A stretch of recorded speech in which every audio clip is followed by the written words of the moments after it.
मुंबई से बारामती सिर्फ 45 मिनट की फ्लाइट, लेकिन वो 45 मिनट महाराष्ट्र के डिप्टी सीएम अजीत पवार के लिए आखिरी 45 मिनट बन गए। 28 जनवरी 2026 सुबह 8:45 बजे चार्टर्ड लीयरजेट 45 XR प्लेन रनवे से थोड़ी ही दूर पहले क्रैश हो गया। 5 लोग मारे गए, सब कुछ खत्म सिर्फ 36 सेकंड्स में।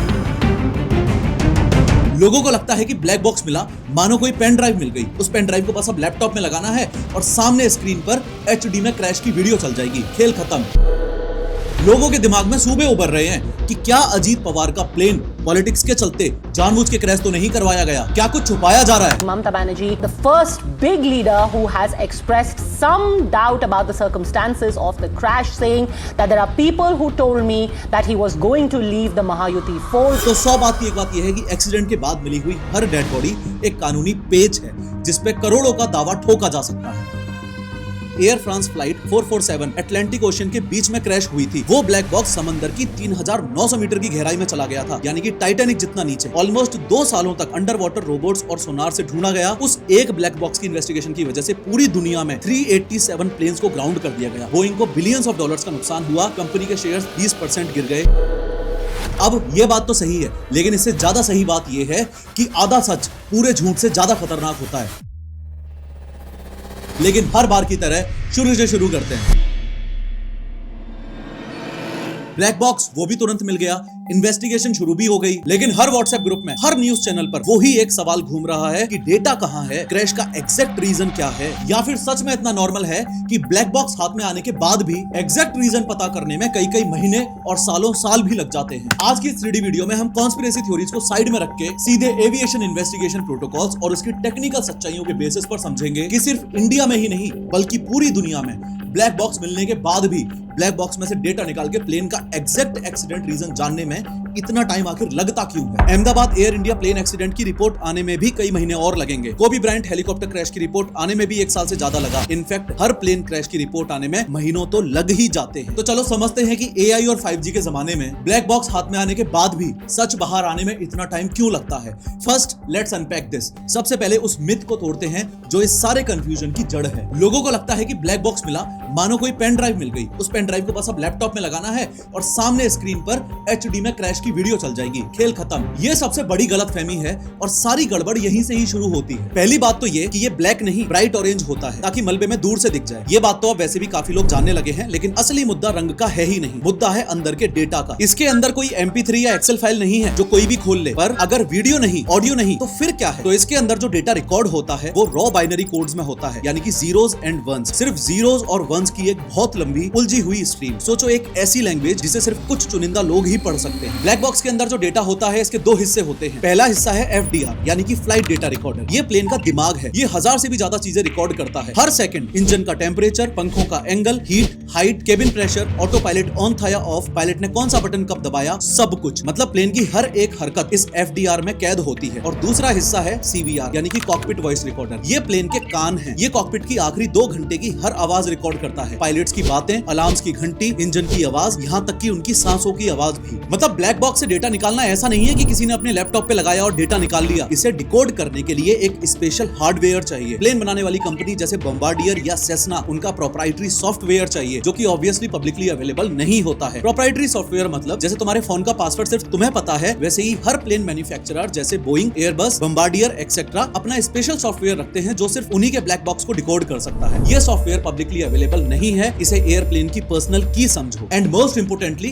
कैलिब्रेशन टेबल्स चाहिए जो ब्लैक बॉक्स के उन जीरोस और वंस को असली मतलब दें। कैलिब्रेशन टेबल्स का मतलब ऐसे समझो कि मान लो तुम्हें एक कोड मिला 01010101। तुम्हें ये पता नहीं कि ये कोड टेम्परेचर है, स्पीड है या ऑल्टीट्यूड है। तो कैलिब्रेशन टेबल बेसिकली एक डिक्शनरी है जो बताती है कि ये कोड का मतलब क्या है। जैसे मोर्स कोड को समझने के लिए एक चार्ट चाहिए, वैसे ही ब्लैक बॉक्स के कोड्स को समझने के लिए ये टेबल्स चाहिए। ये सारा तामझाम सिर्फ AAIB यानी कि एयरक्राफ्ट एक्सीडेंट इन्वेस्टिगेशन ब्यूरो जैसी एक्सपर्ट लैब्स में ही मुमकिन है। AAIB भारत सरकार की इंडिपेंडेंट बॉडी है और इनका काम काम ही प्लेन एक्सीडेंट्स की अनबाइज्ड इन्वेस्टिगेशन करना है, किसी को बचाना या फंसाना नहीं। AAIB इसलिए इतना क्रेडिबल है क्योंकि ये एक इंडिपेंडेंट बॉडी है और इनका पूरा प्रोसेस सिस्टमैटिकली ऑपरेट होता है। डेटा इधर उधर बिखरा हुआ नहीं होता और हर चीज ट्रेसेबल होती है। जब डेटा अलग अलग जगह बिखरा होता है तो ब्लेम गेम शुरू हो जाता है कि कौन जिम्मेदार है, किसने डिसीजन लिया, एरर कहां हुआ। इसीलिए सीरियस कंपनीज एक इंडिपेंडेंट और सेंट्रलाइज सिस्टम यूज करती हैं, जैसे Odoo। सो बेसिकली Odoo एक all in one management software है जो एंटरप्रेन्योर्स को हेल्प करता है अपनी डेली बिजनेस एक्टिविटीज सिंपल बनाने में। बिलिंग, अकाउंटिंग, प्रोजेक्ट्स, इन्वेंटरी या फिर वेबसाइट बनाना हो, सब कुछ एक ही सिस्टम के अंदर हो जाता है। Odoo के प्रोजेक्ट ऐप में तुम अपना पूरा प्रोजेक्ट एक नजर में देख सकते हो, कौन सा काम चल रहा है, कौन सा अटका हुआ है और कौन सा कंप्लीट हो चुका है। तुम टास्क बना सकते हो, हर टास्क के लिए रिस्पॉन्सिबल पर्सन असाइन कर सकते हो, प्रायोरिटी, डेडलाइन और टैग्स सेट कर सकते हो और काम को छोटे छोटे सब टास्क में तोड़ सकते हो। टीम के साथ रियल टाइम कोलैबोरेशन होता है in the form of emails, notes, files, सब कुछ एक ही जगह। कॉल्स, मीटिंग्स और रिमाइंडर्स सिस्टम के अंदर ही शेड्यूल होते हैं और काम देखने के भी ऑप्शंस मिलते हैं। कैनबन व्यू में टास्क स्टिकी नोट्स की तरह मूव होते हैं। गैंट व्यू में पूरी टाइमलाइन दिखती है और लिस्ट व्यू में सारा डेटा सीधा एक जगह। Odoo मॉडर्न बिजनेसेस की सबसे इंपॉर्टेंट नीड है। डिस्क्रिप्शन और पिन कमेंट में मैंने लिंक दे रखी है, अभी की अभी क्लिक करें। खैर, वापस आते हैं एविएशन इन्वेस्टिगेशन पर। अब यहाँ तक ये कॉम्प्लेक्सिटी तो समझ आती है कि ये कोई USB ड्राइव नहीं है, पर मान लो अगर बॉक्स एकदम सही सलामत मिला, बाहर से एकदम चकाचक, फिर इतनी देरी किस बात की होती है? अगर बॉक्स अनडैमेज्ड है फिर तो डेटा निकालना आसान होना चाहिए ना। यहाँ सबसे दिलचस्प बात यह है कि बॉक्स बाहर से चाहे कितना भी मजबूत दिखे, असल कहानी अंदर की मेमोरी चिप्स की होती है। ये बॉक्स 1100 डिग्री सेल्सियस की आग और 3400 जी फोर्स का इम्पैक्ट झेलने के लिए बनाए जाते हैं। 3400 जी फोर्स इतना ज्यादा है कि नॉर्मल सर्कमस्टेंसेस में कोई भी इंसान 5 से 6 जी पर ही बेहोश हो जाता है और 15 से 20 जी सस्टेन फोर्सेस भी फैटल हो सकती हैं। तो 3400 जी तो इंस्टेंटली जानलेवा होगी। इतने मजबूत प्रोटेक्शन के बाद भी एक्सट्रीम केसेस में डेटा डैमेज हो सकता है, एक्सट्रीम हीट से मेमोरी चिप्स का स्ट्रक्चर अफेक्ट हो सकता है या मैसिव इंपैक्ट से इंटरनल कनेक्शंस डैमेज हो सकते हैं। इसका एक क्लासिक एग्जांपल है जर्मन विंग्स फ्लाइट 9525 का क्रैश। वो क्रैश जो जानबूझकर किया गया था। इसका CVR तो मिल गया था पर FDR की सिर्फ आउटर केसिंग ही मिल पाई थी, अंदर की मेमोरी चिप गायब थी। महीनों बाद एक इन्वेस्टिगेटर को वो छोटी सी चिप पहाड़ों में मिट्टी में धसी हुई मिली, पूरी तरह जली हुई और मुड़ी हुई। लेकिन फिर इस क्रैश का डेटा मिला कैसे? तो बस यहीं पर अब फॉरेंसिक सर्जरी का काम शुरू होता है। टेक्नीशियन को बहुत सावधानी से फिजिकली इन चिप्स को निकालना पड़ता है, उन्हें माइक्रोस्कोप्स के नीचे साफ करना पड़ता है। मतलब ब्लैक बॉक्स से प्लेन एक्सीडेंट का एग्जैक्ट रीजन निकालना एक डिफिकल्ट डेटा रिकवरी है, कॉपी पेस्ट नहीं। और इसमें हफ्तों या कभी कभी महीने भी लग सकते हैं सिर्फ डेटा को सही सलामत बाहर निकालने में। अब ये बात तो सही है, लेकिन इससे ज्यादा सही बात ये है कि आधा सच पूरे झूठ से ज्यादा खतरनाक होता है। साइकोलॉजी में इसे प्रीमेच्योर क्लोजर कहते हैं, जब हमारा दिमाग इनकम्प्लीट इंफॉर्मेशन से ही कंक्लूजन बना लेता है। इसके साथ ही आता है कंफर्मेशन बायस। हम सिर्फ वो फैक्ट्स देखते हैं जो हमारी पहली थ्योरी को सपोर्ट करे, और जब media incomplete FDR data release कर दे तो पब्लिक अपने कॉग्निटिव शॉर्टकट्स यूज करती है और गलत नैरेटिव्स बन जाते हैं। इसलिए इन्वेस्टिगेटर्स पहले कंप्लीट पिक्चर बनाते हैं। फॉर एग्जांपल, मान लो कि अगर AAIB FDR डेटा का सिर्फ एक हिस्सा रिलीज कर दे, जैसे कि अगर कोई डेटा दिखाई कि प्लेन की हाइट अचानक गिरी, ये बात अगर FDR रिलीज कर दे तो अननेसेसरी हेडलाइंस बनने लग जाएंगी कि अरे प्लेन गिरने लगा था, पायलट का कंट्रोल खो गया था, एक्सेट्रा एक्सेट्रा। बिना मतलब का हंगामा मच जाएगा। और ये हंगामा मचाते वक्त न्यूज हेडलाइंस बेचने वाले लेमैन इंसान को इस बात की समझ ऑब्वियसली नहीं होती है कि हमें CVR के बिना क्यों का जवाब मिल ही नहीं सकता है। सिर्फ ये सुन लेना काफी नहीं है कि प्लेन की हाइट अचानक गिरी थी। आगे जो सवाल पैदा हो रहे हैं वो भी तो जरूरी है ना। क्या पायलट ने कोई गलती की? क्या कॉकपिट में कोई मैकेनिकल फेलियर का अलार्म बजा था? क्या सामने अचानक कोई पक्षी आ गया था? इसलिए बिना CVR के कॉन्टेक्स्ट के FDR का डेटा सिर्फ एक नंबर है, कहानी नहीं। और अगर ये रॉ डेटा पब्लिक को दे दिया ना तो तबाही मच जाएगी। YouTubers plus so called Indian media journalist और फर्जी एक्सपर्ट्स उस डेटा का जो मतलब निकालेंगे वो आप सोच भी नहीं सकते। FDR में ऑल्टीट्यूड का एक नंबर ऊपर नीचे हुआ तो सबके अपने अपने फालतू के स्पेकुलेशंस होंगे। कोई कहेगा इंजन ब्लास्ट हो गया, कोई कहेगा कुछ हो गया, जबकि असलियत में वो सेंसर की सिर्फ एक मामूली गड़बड़ हो सकती है। इन शॉर्ट, ऐसी अननेसेसरी जल्दबाजी से सिर्फ केओस फैलता है और ऐसी ऐसी फालतू की अफवाहें मार्केट में फैलती हैं कि असल जांच पर से लोगों का भरोसा ही उठ जाता है। तो टेक्निकल वजह है और कॉन्टेक्स्ट की जरूरत है। इसलिए ब्लैक बॉक्स से डेटा निकाल के प्लेन एक्सीडेंट का एग्जैक्ट रीजन बताने वाला काम इतना ज्यादा डिले हो जाता है। ये बात तो समझ आती है, पर क्या कोई कानूनी दबाव भी है?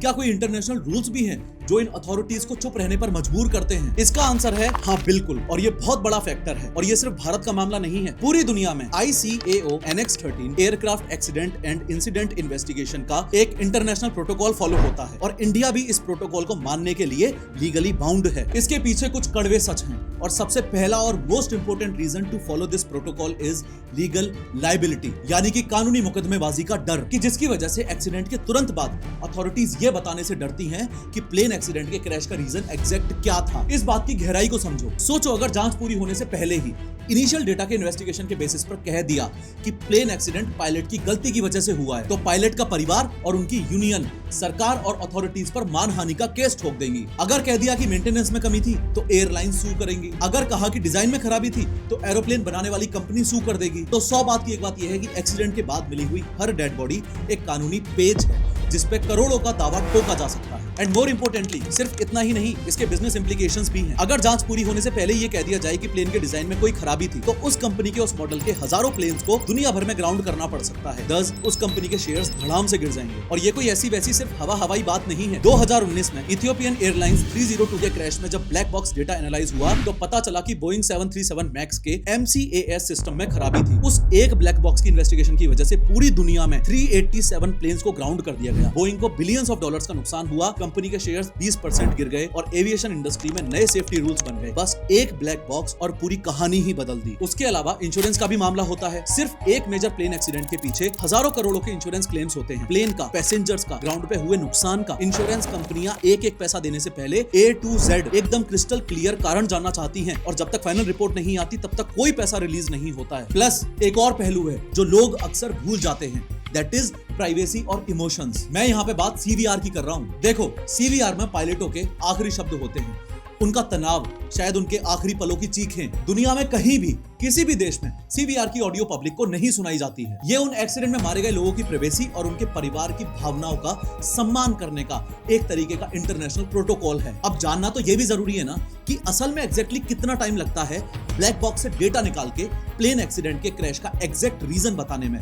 क्या बाकी के देश हमसे आगे हैं? क्योंकि मैंने आपको बताया था ना वीडियो के स्टार्टिंग में ऑलरेडी कि कोबी ब्रायंट के हेलीकॉप्टर क्रैश की रिपोर्ट आने में भी 1 साल से ज्यादा लग गया था। तो डेफिनेटली ये बात तो साफ दिखाई दे रही है कि ये कोई भारतीय सुस्ती नहीं है। ये सोच लेना कि बाकी देशों में तो ब्लैक बॉक्स से एक्सीडेंट का डेटा निकाल के सिर्फ 2 दिनों में उस हादसे के एग्जैक्ट रीजन के साथ रिपोर्ट आ जाती होगी, ये एक मिथ है। कोबी ब्रायंट के केस में 13 महीने लगे थे। एयर एशिया का जो क्रैश हुआ था उसकी रिपोर्ट 12 महीनों में आई थी और नेपाल का जो येती एयरलाइंस का क्रैश हुआ उसका सिर्फ डेटा समझने में 10 से 12 हफ्ते लग गए थे। तो एक रियलिस्टिक टाइमलाइन कुछ इस तरीके से है और स्टेप बाय स्टेप ये होता है कि सबसे पहले तो डे 0 से डे 10 तक सबसे पहला काम होता है ब्लैक बॉक्स को रिकवर करना, उसको सेफली लैब तक पहुंचाना और उससे डेटा निकालने की कोशिश शुरू करना। इट्स ट्रू कि कई बार तो ब्लैक बॉक्स रिकवर करने में ही काफी दिन लग जाते हैं। Ahmedabad Air India plane crash की वो भयानक आफ्टर मैथ तस्वीरें याद है ना? देखा था ना कि क्या खतरनाक एक्सीडेंट हुआ था, कैसे प्लेन का हिस्सा मेडिकल हॉस्टल की बिल्डिंग में घुस गया था। बात मैं ये कहना चाह रहा हूँ कि एक्सीडेंट के जस्ट बाद ऐसे सामने ही ऊपर पड़ा नहीं मिल जाता है ब्लैक बॉक्स। उसको डेड बॉडीज में से निकाल के ढूंढना, प्लेन के इतने भयानक मलबे में से निकालना ढूंढना भी अपने आप में बहुत बड़ी बात है। तो ब्लैक बॉक्स को रिकवर करने में भी टाइम लग ही जाता है और यहाँ तक कि कभी-कभी ब्लैक बॉक्स को रिकवर करने में ही सालों लग जाते हैं। साल 2009 में air France flight 447 Atlantic ocean के बीच में क्रैश हुई थी। वो ब्लैक बॉक्स समंदर की 3900 मीटर की गहराई में चला गया था, यानी कि टाइटैनिक जितना नीचे। ऑलमोस्ट 2 सालों तक अंडर वाटर रोबोट्स और सोनार से ढूंढा गया, तब जाके ब्लैक बॉक्स मिल पाया था। और जब मिला तब पता चला कि एक्सपीरियंस्ड पायलट्स भी कंफ्यूजन में कैसे गलत डिसीजंस ले सकते हैं। डे 10 तक का बता दिया ना। अब अगले 2 से 4 हफ्तों में CVR, FDR, ATC यानी एयर ट्रैफिक कंट्रोल की रिकॉर्डिंग यानी मौसम की रिपोर्ट्स, प्लेन के मेंटेनेंस लॉग्स, इन सबको एक साथ मिलाना और सिंक करना पड़ता है। सिंक करने का मतलब इतना माइन्यूट है कि सेकंड बाय सेकंड मैच करना पड़ता है। जैसे CVR में अगर पायलट ने 10:15 और 20 सेकंड पर कहा इंजन 2 इज फेलिंग, तो इन्वेस्टिगेटर्स को FDR में जाकर देखना होगा कि ठीक उसी सेकंड पर इंजन में पैरामीटर्स में एग्जैक्टली क्या बदलाव आया था। फिर उसे ATC रिकॉर्डिंग से भी मिलाना पड़ेगा। इन शॉर्ट ये एक बहुत बड़ी पहेली जोड़ने जैसा है,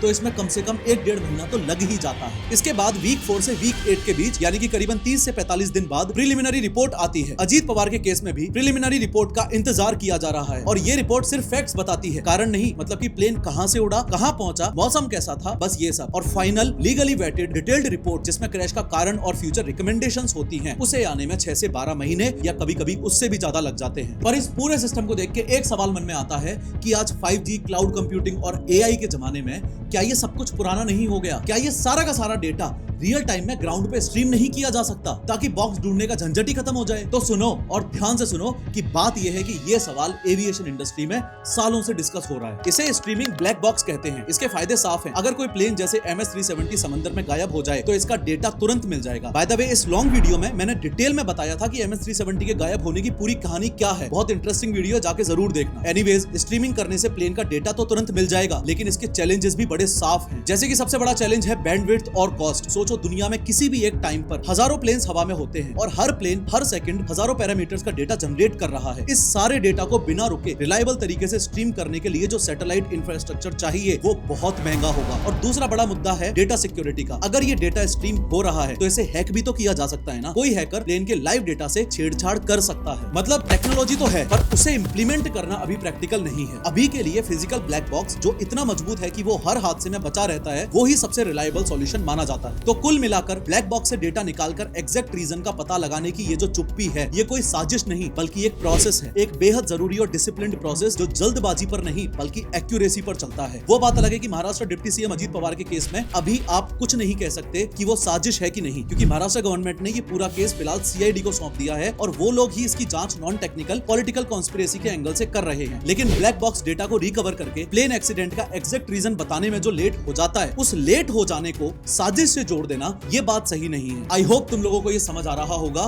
कि फाइनल ट्रूथ इज एविएशन में प्रायोरिटी इमीडिएट ट्रांसपेरेंसी नहीं एक्यूरेट ट्रांसपेरेंसी होती है। अगर जांच में वक्त लग रहा है तो इसका मतलब है कि क्रैश बहुत ज्यादा कॉम्प्लेक्स है या फिर डेटा काफी हद तक डैमेज हो चुका है और वो आधा अधूरा सच बाहर नहीं फेंकना चाहते जिससे पॉलिटिकल हंगामा खड़ा हो जाए। सच को बाहर आने में वक्त लगता है क्योंकि भले ही सच कितना भी सिंपल हो लेकिन सच तक पहुंचने का जो रास्ता होता है वो कभी सिंपल नहीं होता। दस ये इंपॉर्टेंट वीडियो हम सबको एक बहुत गहरे सवाल पे छोड़ देती है कि इस इंस्टेंट न्यूज और 24/7 अपडेट की दुनिया में जहां हमें हर मिनट एक नई हेडलाइन चाहिए, उस दुनिया में सच को खोजने का ये धीमा मेथोडिकल तरीका क्या ये टूटा हुआ सिस्टम दिखाता है या फिर एक ऐसा सिस्टम जो हम सब की सेफ्टी और सच्चाई के लिए एग्जैक्टली वैसे ही काम कर रहा है जैसे उसे करना चाहिए था। फिर से याद दिला दूं, अपने बिजनेस में उडू का प्रोजेक्ट एप्लीकेशन अभी इनकॉर्पोरेट करो। खैर, इस वीडियो पर क्लिक करके अभी की अभी समझो कि इंडिया में हॉस्पिटल नेग्लिजेंस की वजह से मौतें कैसे हो रही हैं।